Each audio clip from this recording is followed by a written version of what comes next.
first and foremost is sort of the role of infrastructure spending at this time in the economic cycle. I think it was Keynes who said, I mean, he's been misinterpreted, that the government should pay people to dig holes and fill holes, and that can pull an economy a big role in times like this. And public spending on infrastructure in recessionary times has a greater multiplier effect than public spending on infrastructure in normal times. So I think the role of infrastructure spending to get us out of the current moment is well understood.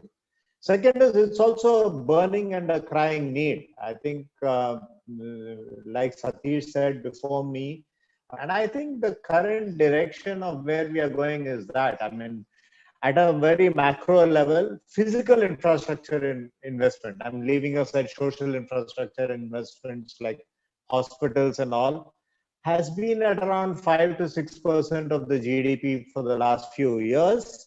And the stated stance of the government is to double that in the next few years. So doubling of percentage of investment on what we are going to be as a country spending a lot on infrastructure. And I feel like when the private investment cycle is still not where it needs to be, infrastructure is going to be quite a driver of economic growth in the near term. The second point I would make is that the role of government and role of government spending in infrastructure. I think even in the last 5 years, by the way, 80% of the, I think is something that frankly is not a panacea at all in infrastructure. There are lots of, it's a topic for a separate discussion altogether, but PPP is no way. So I honestly think that public funding of infrastructure is sort of the way to go, and 80% or more of the spending that I'm talking about will come from the government. That then probably brings us to the third question on a deficit, and let the deficit run, because the multiplier effect catches up. And so that is one source of financing infrastructure. The second is actually, and I think this government is now embarked on it, is privatizing non-productive assets of the government, not infrastructure assets of the government, but non-productive assets of the government.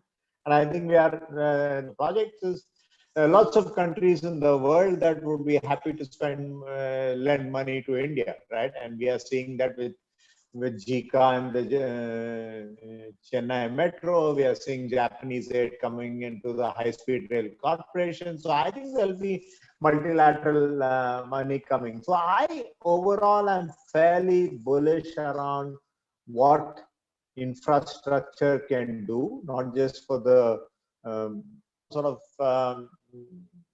does infrastructure gives returns. And I remember Sumantran saying this once before, that frankly, it is okay for some of these to be treated as public goods. It is, and I think Sumantran, you once argued that it's okay if bus and public transport was free, because the total cost to the economy is lower than everyone buying a two-wheeler or a four-wheeler and going around. But I think that this notion that infrastructure has to be paid for by the user all the time will just create an unviable thing. You will create metro systems that don't have ridership.